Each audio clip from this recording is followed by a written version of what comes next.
We're going to do a live reading with some friends on Zoom.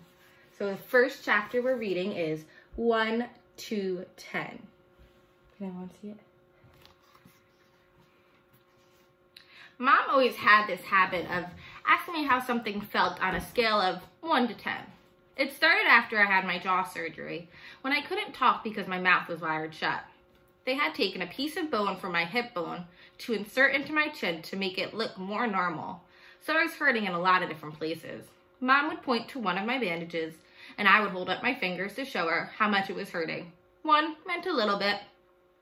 10 meant so much. Then she would tell a doctor when he made his rounds what needed adjusting or things like that. Mom got very good at reading my mind sometimes. After that, we got into the habit of doing the 1 to 10 scale for anything that hurt. Like if I had just a plain old sore throat, she'd ask 1 to 10, and I'd say 3 or whatever it was. When school was over, I went outside to meet Mom, who was waiting for me at the front entrance like all the other parents or babysitters. The first thing she said after hugging me was, "So how was it?" 1 to 10. 5, I said, shrugging, which I could totally tell surprised her. "Wow," she said quietly. "That's even better than I'd hoped for."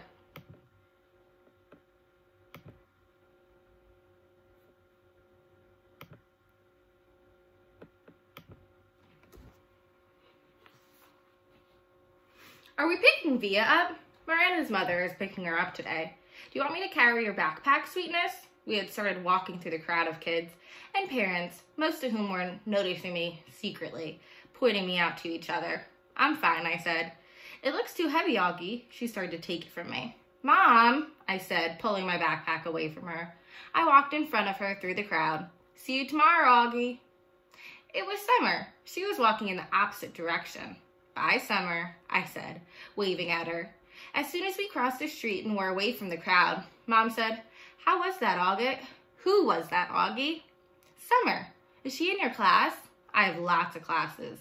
"Is she in any of your classes?" Mom said. "I don't know." Mom waited for me to say something else, but I just didn't feel like talking. "So it went okay?" said Mom. I could tell she had a million questions she wanted to ask me. "Everyone was nice." "Did you like your teachers?" "Yeah." "How about those kids you met last week? Were they nice?" Fine. Jack hung out with me a lot." "That's so great, sweetie. What about that boy, Julian?" I thought about that Darcidius comment.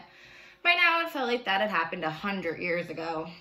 "He was okay," I said. "And the blonde girl, what was her name?" "Charlotte, Mom." I said everyone was nice already. "Okay," Mom answered. I honestly don't know why I was kind of mad at my mom, but I was. We crossed Amesfort Avenue, and she didn't say anything else until we turned onto our block. "So," Mom said, "how did you meet Summer if she wasn't in any of your classes?" "We sat together at lunch," I said. I had started kicking a rock between my feet like it was a soccer ball, chasing it back and forth across the sidewalk. "She seems very nice." "Yeah, she is. She's very pretty," Mom said. "Yeah, I know," I answered. "We're kind of like Beauty and the Beast." I didn't wait to see Mom's reaction. I just started running down the sidewalk after the rock, which I had kicked as hard as I could in front of me. Padawan. That night, I cut off the little braid on the back of my head. Dad noticed first.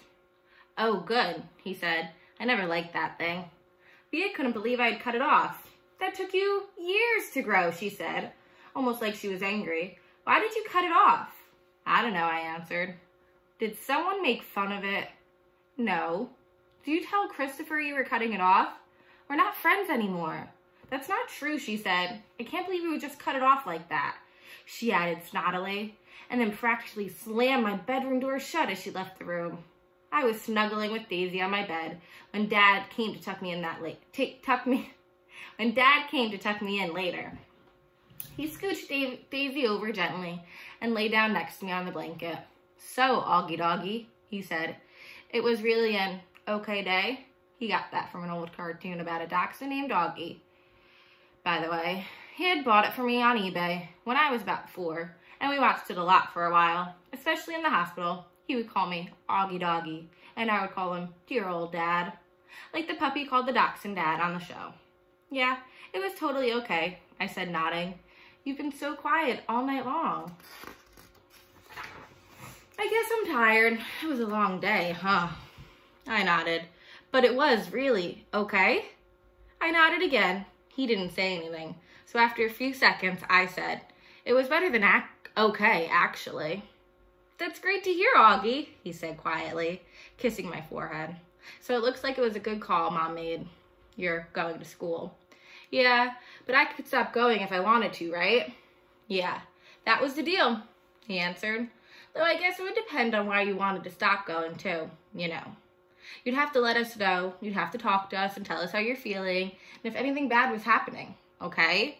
You'd promise you'd tell us. Yeah. So can I ask you something? Are you mad at Mom or something? You've been kind of huffy with her all night long. You know, Augie, I'm as much to blame for sending you to school as she is. No, she's more to blame. It was her idea. Mom knocked on the door just then and peeked her head inside my room. Just wanted to say goodnight, she said. She looked kind of shy for a second. Hi, Mama, Dad said, picking up my hand and waving it at her. I heard you cut off your braid, Mom said to me, sitting down at the edge of the bed next to Daisy. It's not a big deal, I answered quickly. I didn't say it was. Why don't you put Augie to bed tonight? Dad said to Mom, getting up. I've got some work to do. Good night, my son. My son. That was another part of our Augie doggy routine, though I wasn't in the mood to say good night, dear old Dad. I'm so proud of you, said Dad, and then he got up out of the bed. Mom and Dad had always taken turns putting me to bed. I know it was a little babyish of me to still need them to do that, but that's just how it was with us. Will you check in on Via? Mom said to Dad as she lay down next to me. He stopped by the door and turned around. What's wrong with Via? Nothing, said Mom, shrugging. At least that she would tell me, but first day of high school and all of that. Said Dad. And then he pointed his finger at me and winked. It's always something with you kids, isn't it? He said. Never a dull moment, said Mom. Never a dull moment, Dad repeated. Good night, guys. As soon as he closed the door, Mom pulled out the book. She'd been reading to me for the last couple of weeks. I was relieved because I really was afraid she'd want to talk. And I just didn't feel like doing that. But Mom didn't seem to want to talk either. She just flipped through the pages until she got to where we had left off. We were about halfway through The Hobbit. Stop, stop, shouted Thorin, said Mom, reading aloud. But it was too late. The excited dwarves had wasted their last arrows, and now the bows that Bjorn had given them were useless. They were a gloomy party that night, and the gloom gathered still deeper on them in the following days. They'd crossed the enchanted stream, but beyond it, the path seemed to straggle on just as before, and in the forest they could see no change. I'm not sure why, but all of a sudden I started to cry. Mom put the book down and wrapped her arms around me. She didn't seem surprised that I was crying. It's okay, she whispered in my ear. It'll be okay. I'm sorry, I said between sniffles. Shh, she said, wiping my tears with the back of her hand. You've nothing to be sorry about. Why do I have to be so ugly, Mommy? I whispered. No, baby, you're not. I know I am. She kissed me all over my face. She kissed my eyes that came down too far. She kissed my cheeks that looked punched in. She kissed my tortoise mouth. She said soft words that I know were meant to help me. But words can't change my face. All right, my friends, so I want to stop there. All right, I'm going to unmute everyone. Does anyone have questions about what we read? Hey, dude. Bye, my friends.